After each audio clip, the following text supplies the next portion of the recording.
Para vientos de reparo para playa o donde estés. Excelente calidad al mejor precio. Fabricados en madera con tensores y estacas reforzadas de metal. Flick, ideal para mantener distancia. Tela silver con excelentes costuras. Flick.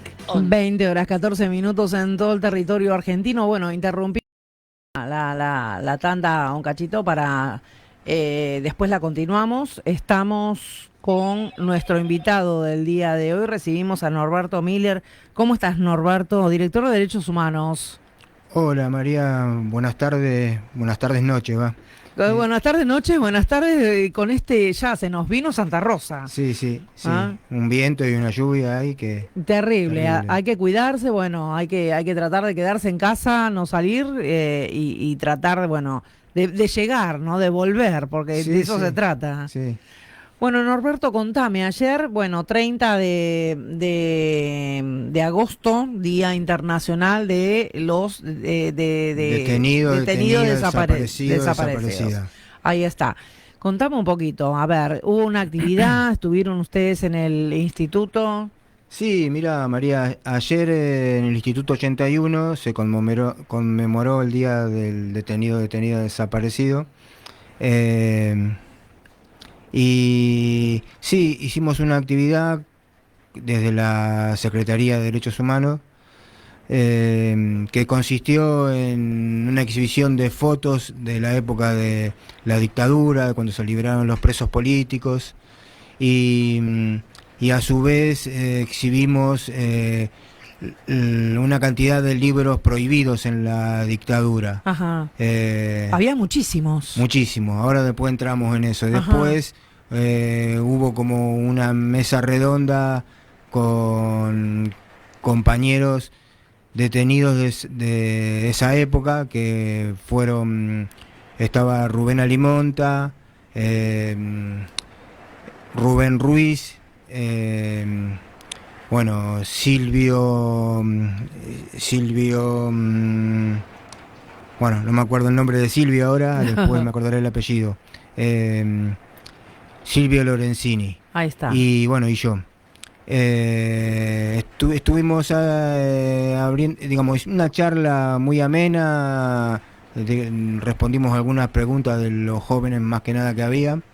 Y con respecto, vamos a entrar al tema de los libros. Con el tema de los libros, la verdad que cuando empecé a armar el tema de los libros prohibidos en la dictadura, me encontré con algo que ni me superó todas mis expectativas, por ejemplo. Pero yo vi las fotos, no pude llegar, realmente no pude llegar, fue complicado, pero había muchísimos libros. ¿Cómo tantos libros se prohibieron en la dictadura? Pero muchísimo, mira, no solamente se prohibieron, sino que hubo en todo el país quemas de libros, ¿viste? Por ejemplo, te voy a contar una sola editorial, la editorial de Editores de América Latina. Ellos le incautaron 14 toneladas de libros que fueron quemados en un baldío. A esa sola editorial. O sea, a esa barbarie llegó la dictadura, de quemar libros y de prohibir libros, por ejemplo, infantiles, porque vos ves la cantidad de libros, y no son libros, todos son libros políticos, hay desde poesía, novelas, infantiles, todo tipo de libros, ¿viste? Y bueno, nada, la verdad que superó mis expectativas de lo que yo había leído, ¿viste? Muchísima cantidad de libros.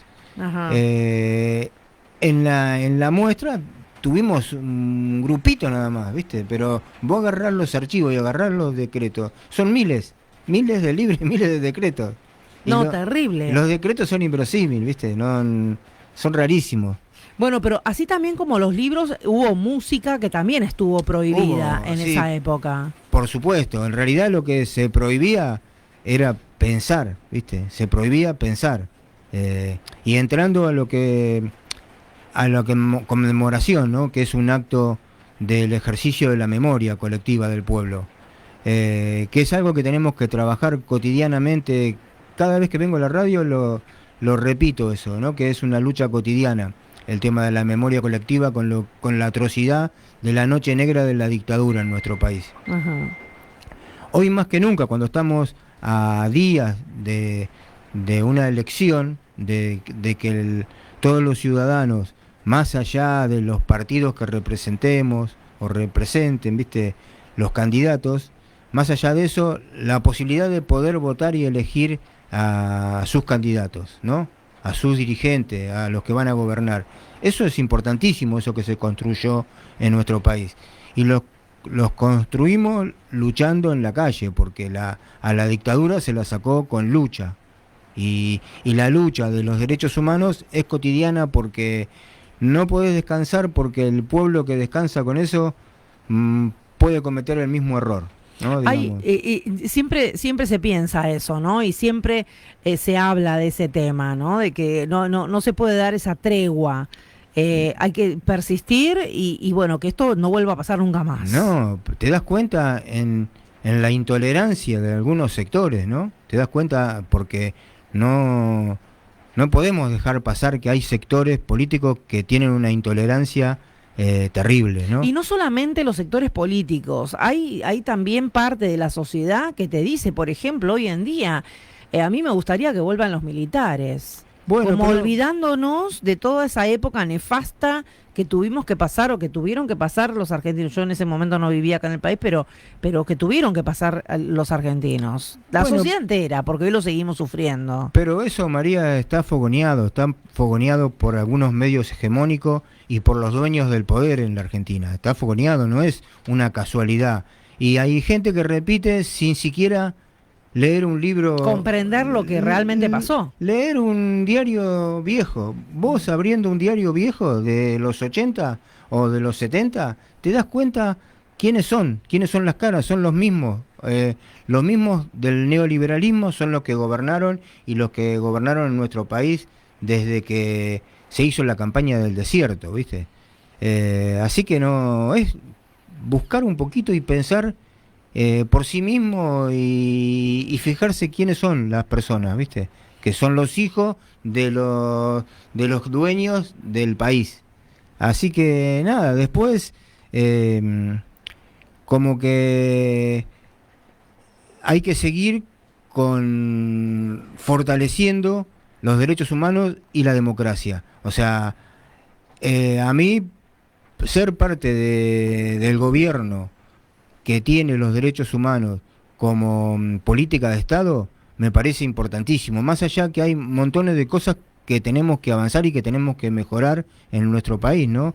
No hay dudas que nos falta muchísimo, pero que un gobierno tenga los derechos humanos como política de Estado es muy importante. Más allá que pasen cosas, pero tenemos la posibilidad de tener una política de Estado con derechos humanos. Vos dijiste algo muy importante, que más allá de que también haya que mejorar cosas, ¿no? Porque no es que todo es color de rosa. No, hay cosas que hay que mejorar, hay cosas en las que hay que trabajar y mucho, pero bueno, esto de los derechos humanos son fundamentales. No, por supuesto, ¿viste? Eso es para cualquier sector que gobierne. No tiene que ser negociable, ¿viste? Ahora, los derechos humanos, porque mucha gente dice, no, pero los derechos humanos y la gente que sale a robar y la gente que...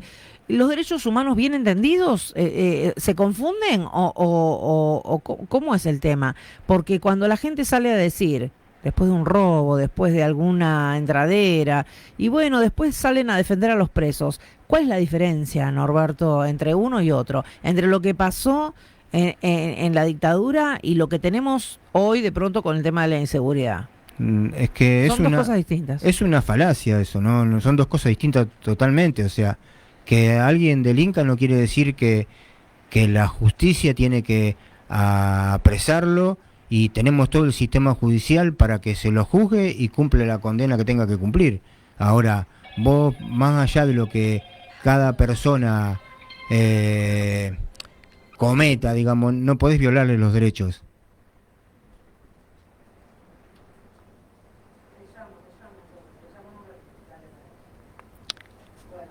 Perdón, Susana Liamas, que en un ratito la tenemos con nosotros también para hablar del aniversario de Suteba, que bueno, que habíamos quedado en que venía, pero bueno, vamos a estar saliendo con ella en un rato a través de comunicación telefónica. Y con la tormenta que hay, con la tormenta, Susana. sí, no, está cerca, pero bueno, no importa, está complicado para salir. Sí. Che, bueno, nada, eso es, los derechos humanos no es un sector de defensoría de delincuentes, defendemos los derechos de las personas, de Bien. cualquier persona que tenga vulnerados los derechos. Norberto, y el tema de, por ejemplo, estamos en un momento, bueno, político donde se habla de muchas cosas, ¿no? Realmente, ¿cuál es tu pensamiento en cuanto a estas elecciones, a todo lo que se viene hablando en las redes sociales o en los programas políticos? ¿Qué es lo que vos vislumbrás para estas elecciones? Mira, yo soy parte de este gobierno municipal Uh-huh. y a su vez provincial y nacional, ¿no? Y soy sumamente optimista que vamos a ganar. Vamos a ganar porque somos los que representamos realmente los intereses del pueblo. Los gobiernos peronistas siempre representamos los intereses del pueblo. El pueblo argentino tuvo sus mejores momentos de felicidad con gobiernos peronistas. O sea, se consiguieron desde las 8 horas de trabajo, el salario familiar, las vacaciones, el aguinaldo, infinidad de cosas que se consiguieron en gobiernos peronistas. No hay otro gobierno que haya conseguido determinadas cosas. Las casas que se construyeron, el poder acceder a un estudio, el poder acceder al voto femenino, La educación pública. el poder acceder a la educación pública, el poder acceder a las universidades, eso es el peronismo. Entonces, a mí no me cabe ninguna duda de que representamos los intereses del pueblo. Más allá que a veces nos toque estar del otro lado, digamos, que por diferentes cosas nos hayan golpeado y hayan cometido, por ejemplo, el golpe del 55, donde prohibieron durante 17 años hasta nombrar la palabra peronismo. Más allá de todo eso, pienso que somos los que representamos los intereses del pueblo. Si no, no hubiéramos sobrevivido de la forma que sobrevivimos, ¿no? Como partido, con las diferencias internas que tenemos, con las idas y las vueltas, pero en el fondo somos lo que representamos y lo que avanzamos con los intereses del pueblo. El día de ayer en esta muestra, Eva Mosquera dice saludo grande a ambos, muy buena muestra ayer y conversatorio, felicitaciones, que la memoria nunca muera. La memoria, qué cosa la memoria, ¿no? Esa memoria que no deberíamos perder nunca. No, por supuesto, hay que ejercitarla, la memoria colectiva del pueblo hay que ejercitarla. De hecho, los que manejaron nuestro país desde siempre justamente atentaron contra eso, atentaron contra la memoria del pueblo. Acá dice Enrique Valenti, dice que bueno activar la memoria como un ejercicio. Está bueno mantener viva la memoria contra la represión, los desaparecidos y la tortura. Mismo lo que sufrieron nuestros abuelos en el peronismo por pensar diferente a las convicciones del general. Mi abuelo, anarquista de ley, fue perseguido, torturado y expulsado de su trabajo en el segundo periodo del gobierno de Perón. También es bueno resaltar el accionar oscuro de la AAA en el tercer proceso peronista. La lucha por los derechos humanos no es una lucha partidaria, es una búsqueda de lo justo y sin colores políticos. No olvidarlo y recordar que en el peronismo hubo persecuciones y desaparecidos. Por favor, no obviar esa parte de la historia. Por supuesto que nadie dice que los derechos humanos son partidarios del peronismo. Yo soy peronista, no los derechos humanos. Y bueno, me toca estar hoy representando los derechos humanos por mi historia.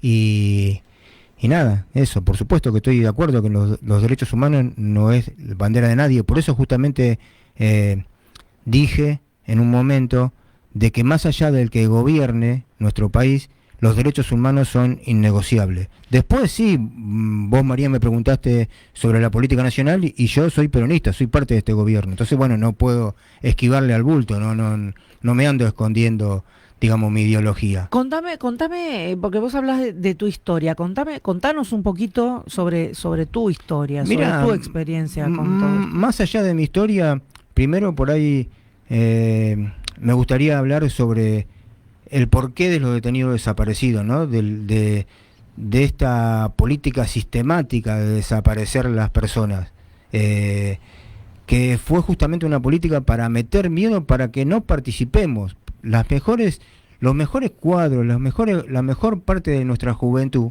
fue diezmada con tortura, con muertes y con terror, o fueron infundiendo terror para que la gente no participe en los sindicatos, en las sociedades de fomentos, en todo lo que tenga que ver con la militancia para conseguir mejores condiciones de vida. Eso es lo que molesta a las dictaduras.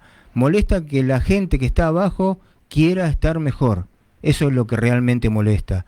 Entonces, pasó por ahí, fue un plan sistemático de infundir terror, porque el Estado, cuando hablamos de terrorismo de Estado, ¿no? El Estado tiene todos los elementos, como decíamos hoy con respecto a la delincuencia, tiene todos los elementos legales para hacer las cosas como corresponde, para que si alguien delinque, poder apresarlo, juzgarlo y que tenga la pena que tiene que tener, no para esconder las atrocidades que hicieron y inclusive después robar bebé, robo de niños, violaciones y bueno, infinidad de atrocidades que cometieron, ¿no? En eso tenemos que tener claro que fue un plan sistemático de terrorismo de Estado. Bueno, ¿y tu historia? Y mi historia es como la historia de cualquier militante barrial o político. Yo en realidad, yo fui detenido en el 79 y era un militante barrial nada más, no era un militante orgánico de ningún partido político. Militaba en una sociedad de fomento y sí tenía mi idea política, pero no estaba en ninguna organización en ese momento. Bueno, nada, nos llevaron a 9 vecinos del lugar, de Escobar, de Maquinista Sabio, y nada, estuve detenido y luego cuando recuperé la libertad, ya en los 80 estuve un tiempo como que busqué el exilio en España y a los 6 meses me volví porque me di cuenta que si no había estado militando orgánicamente, había que militar orgánicamente para que se vaya la dictadura. No perdoné, digamos, a mí la dictadura, cuando me detienen, me convirtió en militante orgánico, me convirtió en militante. Yo a partir de que volví en los 80, de los 80 en adelante, no dejé de militar un solo día. Siempre en un lado, en otro, donde sea, en el país que me ha tocado estar, en Uruguay, que estuve viviendo en Uruguay, donde sea, milité en derechos humanos. El conversatorio de ayer en el instituto, ¿quién es? Bueno, ¿cuál fue la temática sobre esto? Mira, en el conversatorio los compañeros Rubén Ruiz, que lo conocés, el Negro Limonta y Silvio Lorenzini, los tres son de Miramar. El único que no era de Miramar soy yo. Ellos estudiaron, hicieron toda la secundaria, la primaria, inclusive juntos, y contaron más o menos su experiencia. Y lo que te decía yo, ¿no? Que la mayoría de la gente que estuvo detenida, que fue desaparecida, y los que sobrevivimos, todos eran militantes, no fue una casualidad, todos éramos militantes en algún lugar, o en la universidad, o en el secundario, o en la fábrica, o en la sociedad de fomento, o en el barrio. Éramos todos gente que estaba involucrada en un país mejor, en lograr un país donde todos vivamos de una forma más igualitaria, digamos. Norberto, y ustedes, bueno, en el caso de la Dirección de Derechos Humanos, dependiente de la Secretaría de Relaciones Institucionales, sí, ustedes siempre están haciendo los recordatorios de los desaparecidos, de las personas que estuvieron desaparecidas en democracia, en la dictadura. En la dictadura, sí. Sí, estamos abocados en un programa que se llama memorias y archivos locales, que lo que estamos haciendo desde hace un año es juntar todos los elementos sobre los 9 desaparecidos de Miramar, no todos los elementos, ya sea algún hijo de ese desaparecido, algún amigo que nos cuente cosas, y más allá de los datos que consigamos, estamos como reconstruyendo su historia, ¿no? Su historia desde que dónde estudiaba, dónde militaba, bueno, después los datos de su desaparición, y bueno, fuimos encontrando cosas que no conocíamos, fuimos descubriendo hijos que viven en diferentes partes de la Argentina, por ejemplo, en Tucumán, en Córdoba, en Buenos Aires, hay hijos de los desaparecidos de Miramar.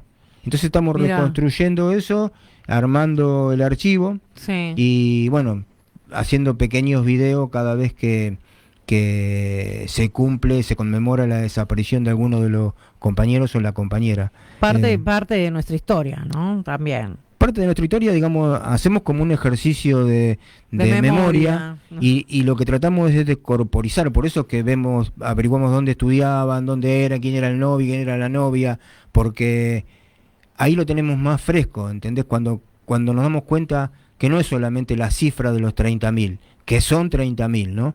Que no es solamente esa cifra, sino que eran personas de carne y hueso que era lo mejor de... Y que tenían familia, está eso de la familia, de los hijos, porque realmente es importante todo eso. Sí, María, eran como hoy te decía, eran los mejores. Vos preguntá por cualquiera de los que conocieron acá, por ejemplo, estamos hablando de Miramar porque por ahí alguno de los oyentes la conoció, a Estela Lombardo.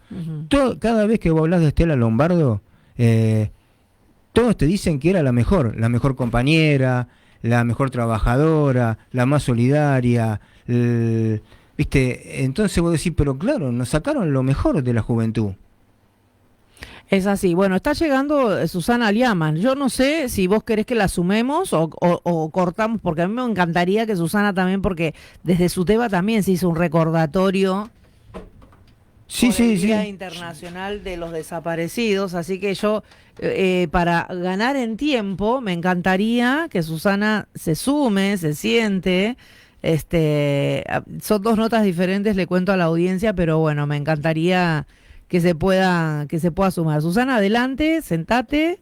Te vamos a sumar con Norberto Miller. ¿Qué te parece? Mira, yo no tengo problema. Susana, una compañera. Yo ya lo pregunto al aire, no me pueden decir que no. No, por supuesto. Ubicate, Susana, y mientras seguimos hablando, ahí está Susana Liamas, secretaria general de SUTEBA. Hoy SUTEBA tiene su aniversario. ¿Cuántos años, por favor? A ver, cuénteme, Susana Liamas. Sí, tiene micrófono abierto. Buenas noches. Buenas noches. Medio mal con el tiempo, pero bueno, me asustó un poquito la tormenta, pero acá estoy. Bueno, realmente quería más que compartir con ustedes este momento que realmente es hermoso para nosotros, el cumplir año del sindicato. Vengo justamente de un Zoom que se está haciendo a nivel provincial, con este festejo que realmente fue, fue mucha emoción. Son 35 años y lo que sí yo quería era realmente mandarles ese abrazo grande a todos los compañeros y a toda la gente que siempre nos está acompañando en esta lucha por la escuela pública. Realmente era ese un poco mi deseo de ponerlo en el aire, y te agradezco muchísimo, María, porque me lo estás permitiendo. No, por favor, aparte sumándonos también a lo que fue el 30 de agosto, sí, el día de ayer. Así es. Que vos también desde SUTEBA se hizo público un documento también con respecto a esto. Son fechas muy marcadas para nosotros. Ajá. Realmente, es decir, esta lucha por los detenidos desaparecidos, esta lucha por el nunca más, esta lucha por esos 30.000 desaparecidos. Justamente en este acto que vengo estaba mucha gente representativa, y en eso fue Estela, que realmente dejó un mensaje hermosísimo junto con Eve y con toda la parte de derechos humanos, que siempre estamos trabajando en conjunto, porque realmente una de las líneas que tiene este sindicato es esa, es la defensa de esos derechos, es por la verdad, por la justicia, y que realmente tengamos un país libre de todo esto, que sería tan hermoso y que yo considero que se puede lograr. Considero que no es una utopía, es algo que se puede llegar a concretar, por ahí dejando un poquito de lado esos intereses por ahí medios burocráticos, que te diría, pero bueno, por ahí ya son muchos años los que estoy en el sindicato, así que tenés mucho para contar vos, Susana. Sí, mira, yo diría que estás para escribir un libro, me parece. No, es que hoy justamente estábamos hablando con uno de los compañeros y decíamos de los inicios, y sí, yo realmente estoy desde ese inicio, mucho antes, porque decir, con los años que tengo, empecé con una militancia hacia lo que era la UDA en ese momento, Unión Docentes Argentinos, después fue lo que era DACEBA, y bueno, y de ahí ya surgió lo que fue el SUTEBA, y bueno, y ahí me tiene trabajando todos los días. ¿Cuántas persecuciones también que han sufrido y cuántas han habido docentes desaparecidos? Bueno, claro, sí, claro. Sí. Sí, sí. Sí, no. Aparte, mirá, hace un ratito me preguntaba María de lo que es la política, ¿no? De lo que el momento que estamos viviendo. Y bueno, nada, yo decía que soy parte de esta política, parte de este proceso, y justamente decía de que los gobiernos peronistas, la educación pública es política de Estado. Y bueno, entonces justamente eso es lo que nos une a los derechos humanos, a los peronistas, aunque algunas personas por ahí piensan que partidizamos la ideología de cada uno, no de nosotros, nada más. Es que yo creo que, mira, es una de las cosas que cuando estuve en el aula y en forma permanente siempre digo, muchos dicen, hacen política. No, política la hacemos todos los días. El encuentro de una persona con otra, eso es política. Buen día, política es político. También cuando cerraban escuelas. Bueno, o sea, sí. Entonces, sí, nosotros hacemos política, la decimos por la radio en todos lados, pero es una y concretamos política, claro, de construcción. Nada que ver. Ellos hacen una política de destrucción. Totalmente. Entonces, bueno, todos hacemos política. La diferencia es que nosotros construimos, con equivocaciones, con altas, con bajas, pero construimos. Después los demás se sientan a criticar, de arriba de la mesa, de arriba o se olvidan de lo que hicieron. Que eso también por ejemplo, duele mucho. La memoria selectiva, Susana. Hoy, y no quiero dejar pasar. No, a mí no. Preguntabas, cuando yo estaba afuera, hiciste una pregunta de que era ¿por qué el voto del presidente del Consejo vale doble? Ay, sí. ¿Pero por qué el voto del Consejo vale doble? Porque por supuesto que tiene que valer doble. ¿Pero por Porque qué? Alguien tiene que desempatar, y desempata la mayoría. Es lógico que valga doble. Bueno, no estoy de acuerdo con eso. Pero no hay problema estar de acuerdo, es sentido común. Sí, es ley. Si bueno, vos tenés si vos tenés un empate y te empantana de que no podés avanzar, ¿para dónde tenés que volcar ese empate? ¿Para la mayoría o para la minoría? Lo que pasa que para mí las políticas públicas, estas políticas de Estado de las que tanto hablamos, no habría que desempatar, porque es para el bien de la comunidad. Pero si empatás no podés avanzar. ¿Pero por qué? Si vos empatás es que no debería haber, en el Consejo Deliberante, no deberíamos tener que estar debatiendo o votar, o no. A ver, no. que yo ¿Vos lo me parece entendés? que vos estás queriendo enfocar, y a ver si te entendí bien.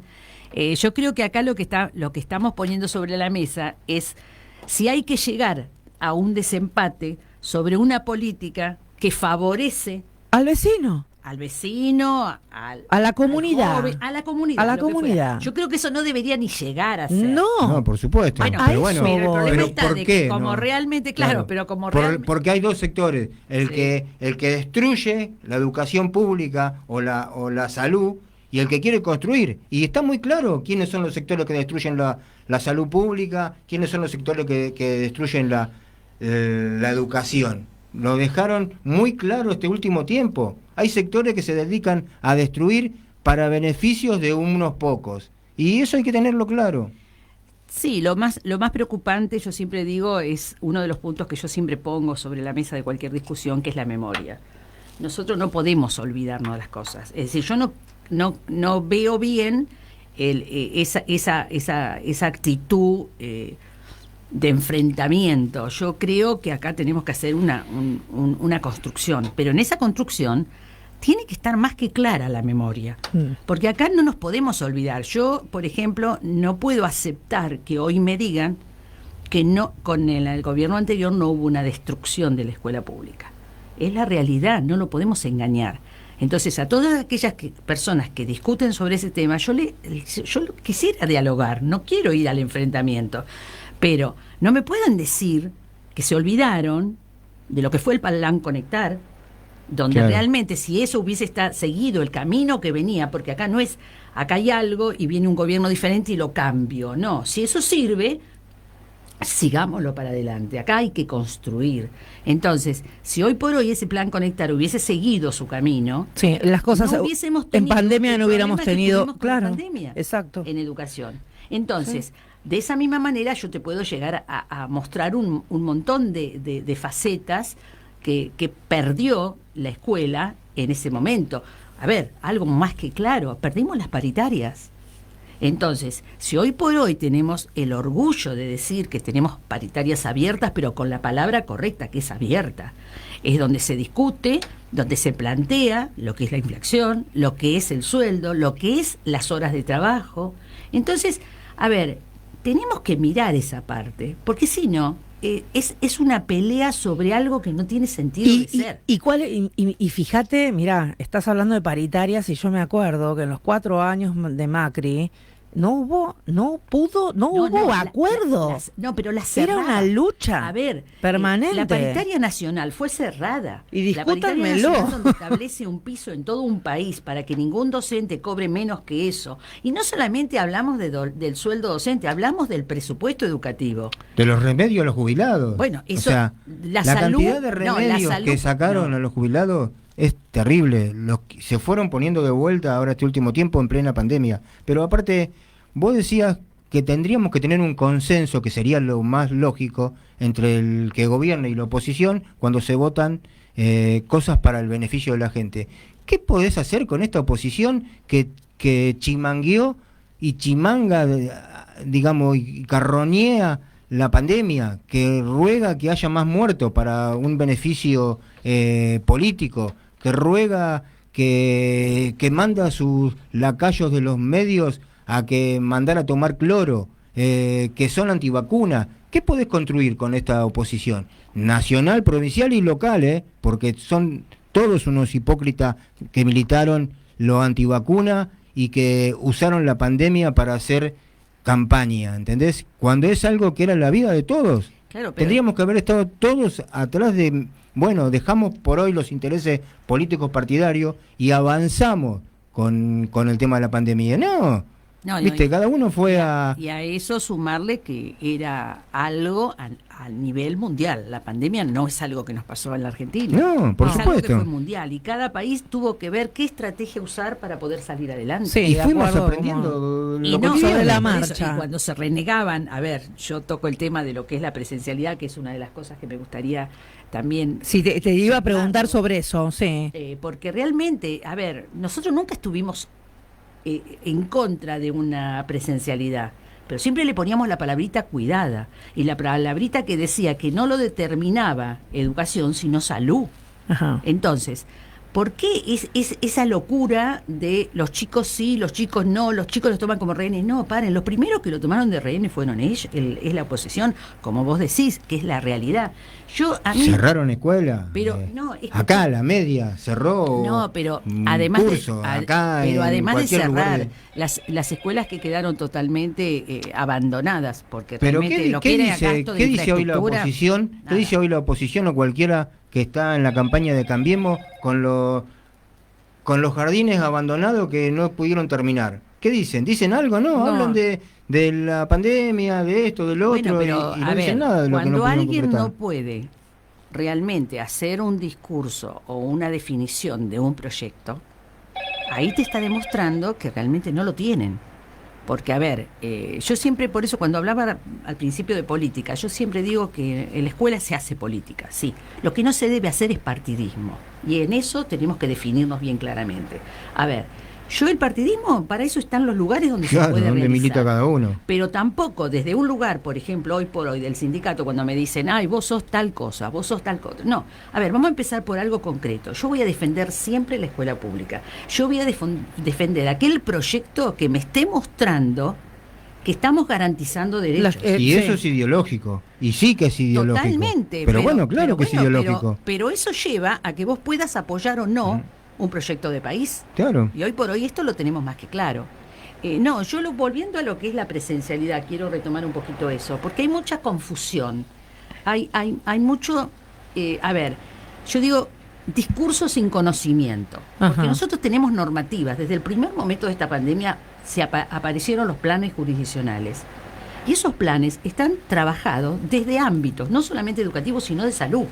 Entonces, hoy por hoy, ¿por qué estamos diciendo podemos volver en forma gradual a la presencialidad? No, pero ya mañana arranca, ¿no? No es así. Ah, A ver. a ver. Esas son las cosas que, yo estuve escuchando, por ejemplo, que me dicen, no, mañana todos en la escuela. No es así. Claro. Y eso te lo puedo, fundamentar con la normativa. Ajá. A ver, hoy por hoy, la escuela que puede llegar, cuando hablamos de presencialidad se hablaba de una presencialidad en burbuja, de una presencialidad acordada o programada y una presencialidad total. Esas diferencias de presencialidad no la va a determinar un gobierno provincial, la va a determinar la misma institución educativa con el consenso de las autoridades que corresponden, donde determina que ese grupo de alumnos pueden estar o no, porque se tienen que garantizar los espacios. Exacto. Entonces, si vos tenés hoy una burbuja con 4 alumnos y otra burbuja con otros 4 alumnos, esas dos burbujas se podrían estar juntando porque estamos hablando de 8 o de 10 alumnos. Sí, pero Eso no. en un espacio determinado como tenemos de aula se puede lograr, pero no así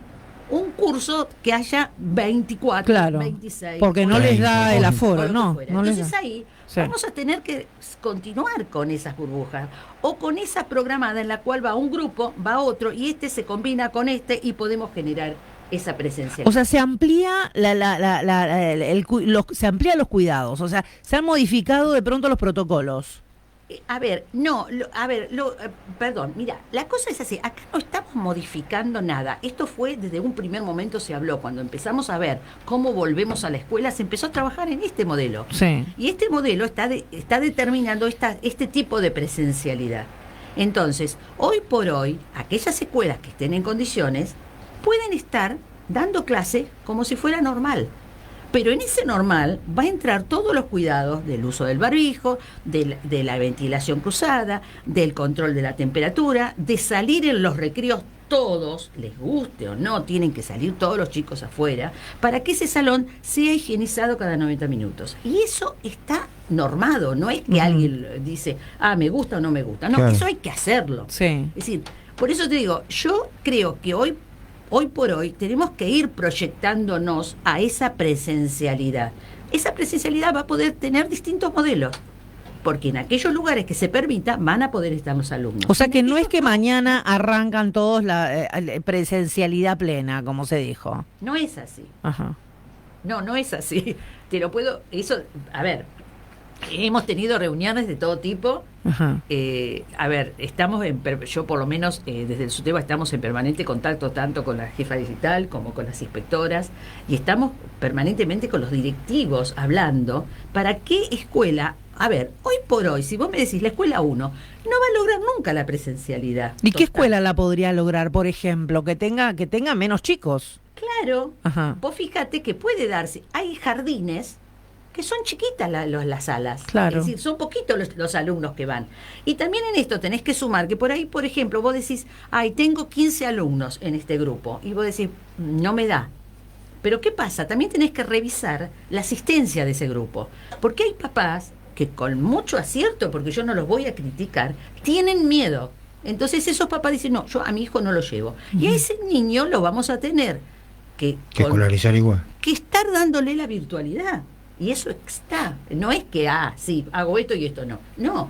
Lo que pasa que yo creo que una de las cosas que hoy por hoy más, podríamos decir, sufrió, fue la escuela secundaria.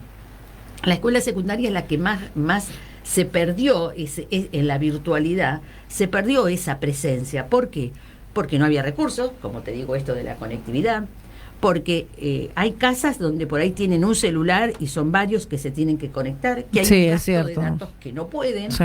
Entonces, esa virtualidad en una escuela secundaria fue muy, muy difícil. Complicada, claro. Y que complicó. Bueno, ayer que estuvimos en el Instituto 81, cuando estuve armando en la mañana, Sí. lo prestan para la técnica, Claro. porque no alcanzan las burbujas para las aulas de la técnica, entonces como hay aulas disponibles en el instituto, prestan algunas burbujas de la técnica, van al instituto. Sí, O sea claro. que- Ahí estamos con otra situación, que es infraestructura. Ujú. Tanto la escuela técnica como la 501, en este momento son dos escuelas que están con un problema de gas. Sí, sí, Claro.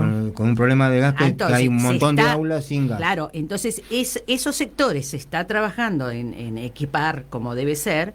Ya la 501 ya prácticamente estaba terminando, pero después viene todo el control de gamus y todo, y eso Ujú. te lleva a En que un por tiempo eso en la determinado, sí. 501 tampoco está funcionando dentro de la institución y están yendo al 194. Ujú. Claro. Es así como se van reorganizando para poder asistir.